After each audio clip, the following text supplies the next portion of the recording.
We get into the casino at around 8 PM, we cash out our entire bankroll, and that is £7,000. So our very first hand comes just 2 hands into the session, and we pick up King Jack offsuit in the small blind. We get open from a reg in the hijack to £25, and then a recreational in the cutoff who I've played with before comes along. I look at their stack and I think that they have £285, so I decide to squeeze it on up to £135 with the intention of kind of side calling it off for a min raise more. It wasn't until I 3-bet that I realised that actually at the bottom of the reds on the recreational stack they also had a £100 chip, so now they do have £385, meaning that I probably would just now fold. Actually maybe I would just call. It would definitely become pretty marginal though. Either way, the recreational does call and we go to a flop of ace 10-5 with 2 hearts, giving us a gut shot and a pretty marginal backdoor flush draw. I think checking is probably okay, but given this recreational plays so straightforwardly in the sessions that I played with them before, I just decided to throw out a very small bet of £40 and they quickly call. I think when they quickly call, they can definitely have a bunch of ace-x, 10x and other hands like that and straight draws, etc.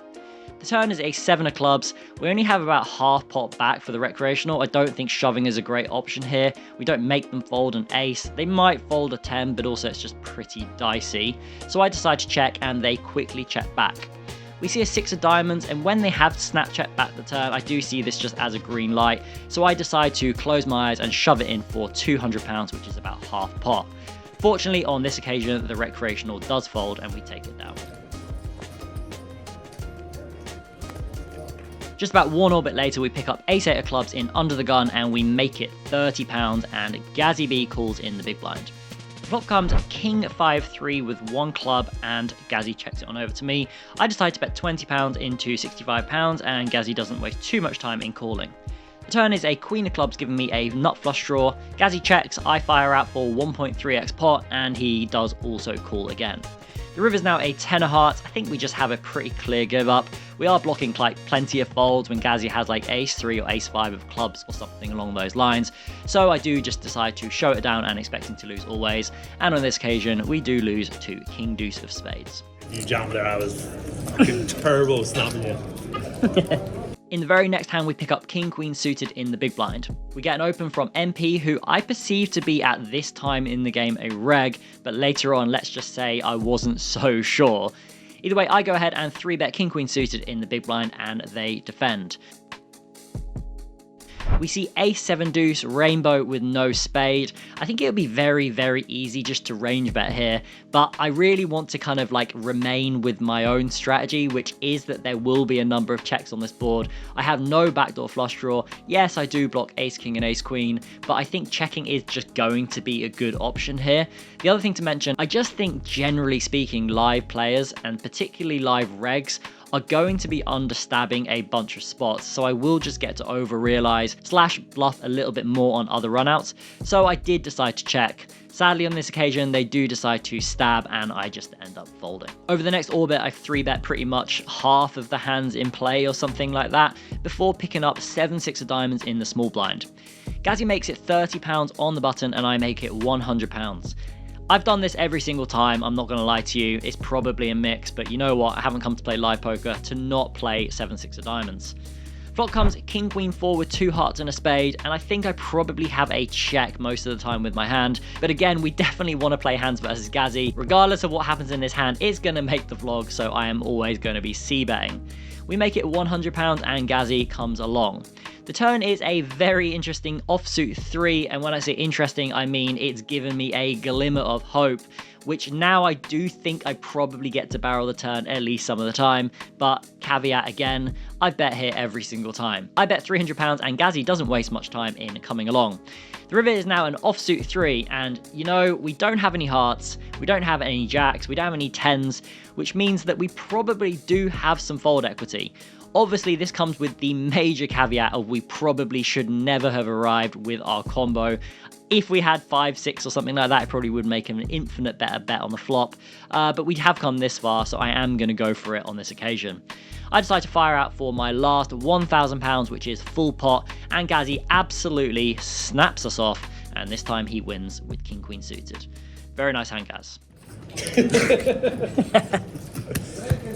Hang on, do that again. So the hands are now coming thick and fast, and the game is picking up, and we are now in a straddle and double straddled pot. Gazzy is in the double straddle. We get an under the gun fold, and I open it up with 7-6 of hearts to £60. Now the reg from the king-queen suited hand where I check folded the flop in 3-bet pot, 3-bets the small blind to £280. It folds back around to me. There are a couple of things going through my mind here. I still wasn't sure if this player was a reg or recreational. They had now shown down a couple of pots that were, let's just say, pretty speculative.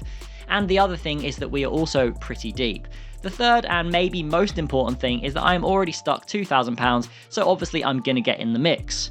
We call and we go to a flop of Jack 10 3 with 2 hearts. Villain starts out with a 1/3 pot c-bet, obviously nothing else to do here but just call. The turn is a 2 of clubs and Villain now fires out again for half pot. Don't think we ever get to fold a flush draw in position here. We also have good opportunities to bluff river when they check to us, and I think good things can happen when we do call. Good things do happen when we call and we river a 9 of hearts for a flush.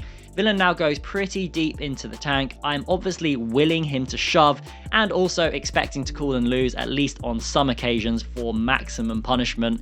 But on this occasion, when they shove their £1,400 and I call, I flip over my hand straight away and they do show king-queen offsuit for the very, very lucky river for us. So it's just coming up to about 10 PM and we have been playing 2-5-10 for that entire time. But now the game has fortunately been changed to 5-10-25. We're almost exactly evens, but we haven't played a hand since the last hand, and that was about an hour and 45 minutes ago.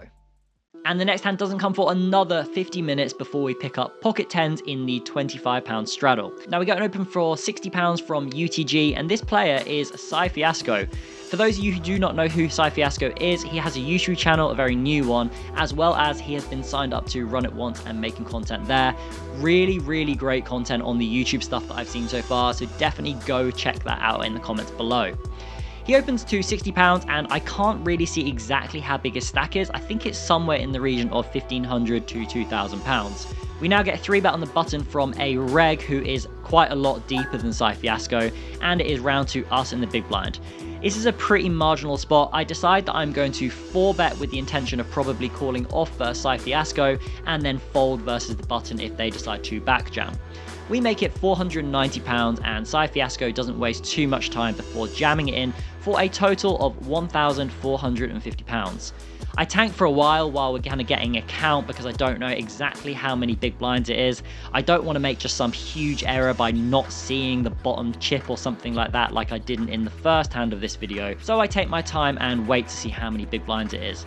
I realise it's around 75 big blinds. I've already put in about 20, so I don't really think I have any other option but to call, but it's definitely far from ideal. I think about this second, I have to put it into big blinds, don't I? It's actually true.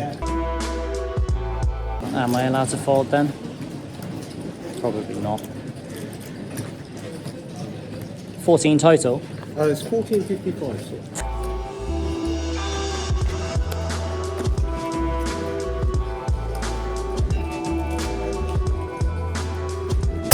Okay, so cool. Twice good? Yeah, twice as good, yeah. So you both agree 2 boards? Yeah, sure. We end up Cy calling, and Cy Fiasco does show the bad news, which is pocket kings versus our pocket tens.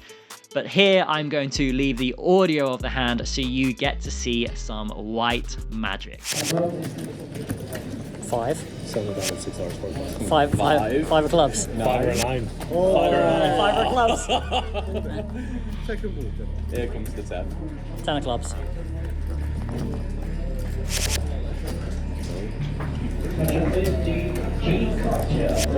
Six. 10 of clubs.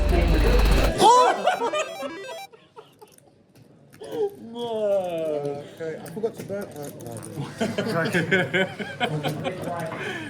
Well, at least it goes on YouTube. I'm sorry, bro, that's disgraceful. So as you can see, out of absolutely nowhere, I've become Daniel Negreanu, calling in cards left, right, and center. And on this occasion, we do somehow scoop 3/4 of the pot.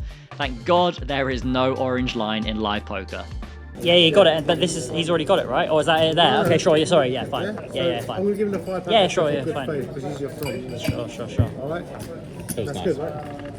roughly right. Yeah, I mean, Right?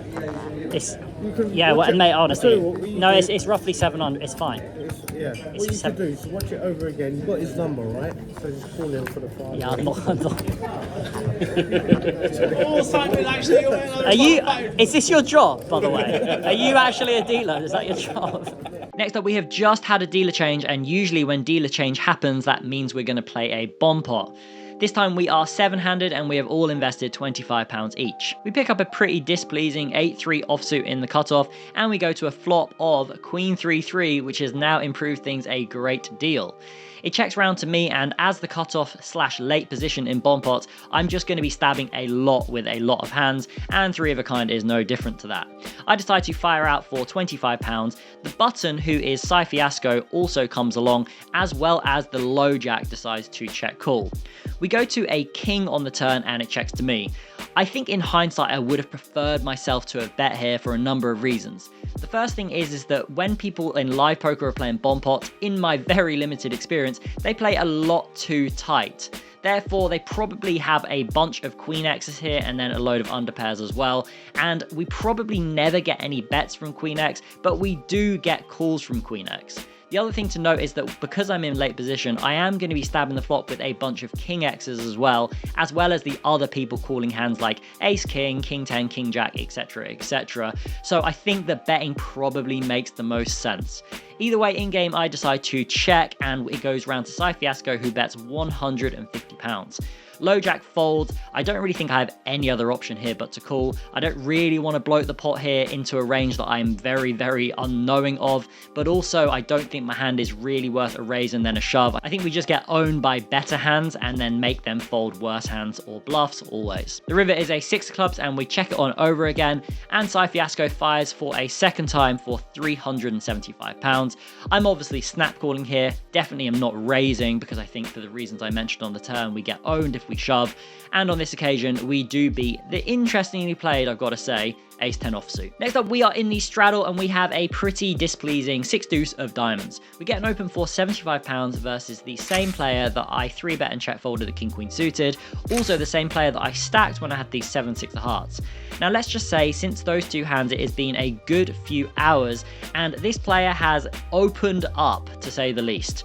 I think they defended a 3-bet versus Gazzy's out of position 3-bet when they were in like EP with a hand like king 3 or king 4 suited, and generally speaking have been showing down some, let's just say, speculative holdings. With all that in mind, I decide to defend. I can still be convinced that this is not a good call, but maybe I was just playing like a bit of a whopper and decided to get in the mix. So we call the £50 more and we see a flop of queen queen 8 rainbow.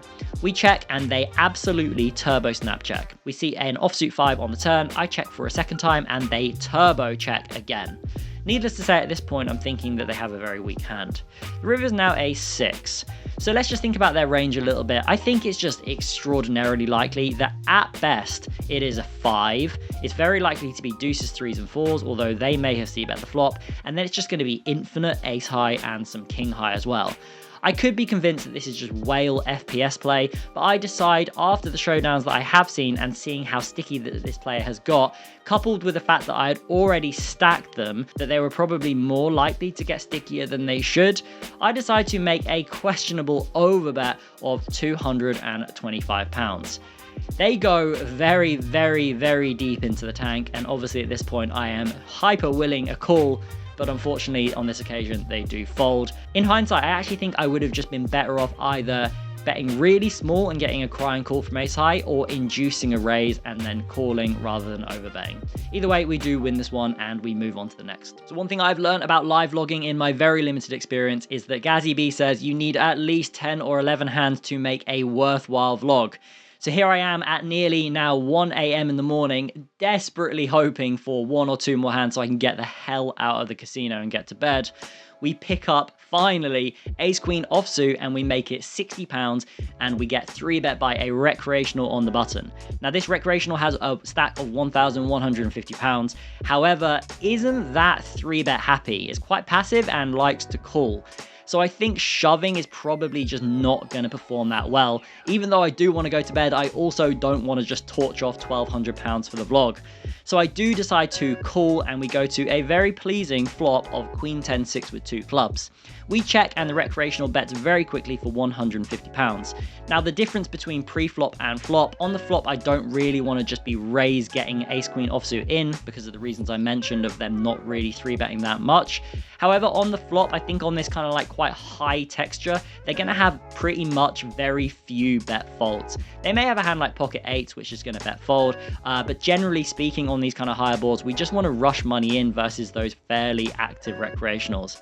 I don't want to shove and then scare them off with a hand like pocket jacks or 10-9 or jack 10 or something like that, so I make a pretty small raise to £425. The recreational absolutely snap jams it in, which I'm expecting to lose some of the time now, but obviously we're going to call always and see what happens. And on this occasion they do have ace jack of clubs, and the run out is very, very clean, and we do scoop. So as I am simultaneously looking for a rack so I can get the hell out of the casino and to bed, I put on a very, very shameful £25 straddle because I'm feeling a little bit guilty that I'm about to hit and run. We pick up 7-3 suited in the straddle, and we get the large recreational from the very last hand, opening it to £50, which is minimum, and we obviously have a very mandatory call. We're £1,100 effective, which is about 54 big blinds, and we go to a beautiful flop, flopping trips again of Queen 3-3 with a flush draw. We check, and the recreational now bets £75, which is about 3/4 pot. I think raising is definitely going to be a very good option, not only because they have just been stacked in the previous hand, and that usually means that recreationals generally get a little bit more sticky, but also they're kind of at a stack depth where we probably just want to be building the pot. If we were a bit shallower, I do think calling would be a pretty good option and just hoping to kind of get in money on later streets. Sadly, I didn't raise the flop, I did just call. There is also something to be said that a recreational is more likely to barrel it off versus like passivity. So depending on how you look at this, I think raising or calling, but I think raising probably is overall the best option. Either way, we go to the turn, which is a brick, but bringing a second flush draw. So now we check, and villain fires out for a hefty £350, basically doing the work for us. I think now that they have sized up flop and then very much sized up the turn, and it's two-tone, I think it's fairly unlikely that they have a hand that wants to fold. We also really don't want to give the recreational opportunity to us just call the turn, the river comes some kind of scary card, and then them chat back a hand like Queen 10 or something along those lines. So with that in mind, I do decide just to jam it in for 900 total, which is about a 2.5x raise, and the recreational does snap call. The recreational then rolls over a queen for, again, a relatively horrible cooler for them given the circumstances, and we do hold on both runouts, and we win the £2,000 pot. And that brings us to the very last hand of the night, and let me tell you now, this one is a spicy one. So unfortunately, we are only playing 5-10 in this hand because the recreational under the gun is not straddling and has folded. It folds around to the button, who opens for £25, and the small blind, who is a very active reg. My read on this player though are that they are very, very willing to spice it up and go with their reads / just generally make people's lives pretty damn annoying. The other very important thing to note here is that we are $9,500 deep, which is 950 big blinds deep. I'm not sure when the last time I played a hand this deep was, but let's just say it has been a little while. They 3-bet to £100, and I am just looking down at my hand, hoping I've got nothing so I can just get the hell out of this session. But to my dismay, I pick up ace-king offsuit. I naturally have a very clear 4-bet here. As for sizing, I'm not 100% sure, as I'm sure many of you listening to this, I'm not that well versed when we're 1,000 big blinds deep, but I do decide to make it £375. Could be convinced this is too big, could be convinced this is too small. Let me know in the comments below. The small blind now, in a not so surprising turn of events, decides to click me back and make it £950. I think there actually are some merits to kind of like turn my hand into like a blocker bluff type thing and click it back again, but at this point in the night I'm not really thinking on that level, so I decide to just call. We go to a flop which is already 200 big blinds deep, but we flop a very juicy ace-7-3 rainbow, giving us top. Villain now doesn't waste too much time and bets £600. I think there's actually extremely good merit to raising, not only in theory, but versus this particular player. The reason for that is that their 5-bet range is very, very likely going to be coming from ace-x hands, ace-jack, ace-queen, ace-10, suited and offsuit varieties. Particularly this player, I think, is going to be doing those a lot more than maybe they should. I decide to call in the end, perhaps a bit of tiredness, perhaps a bit of fear, who knows, but we go to a turn of the 5, which completes the rainbow.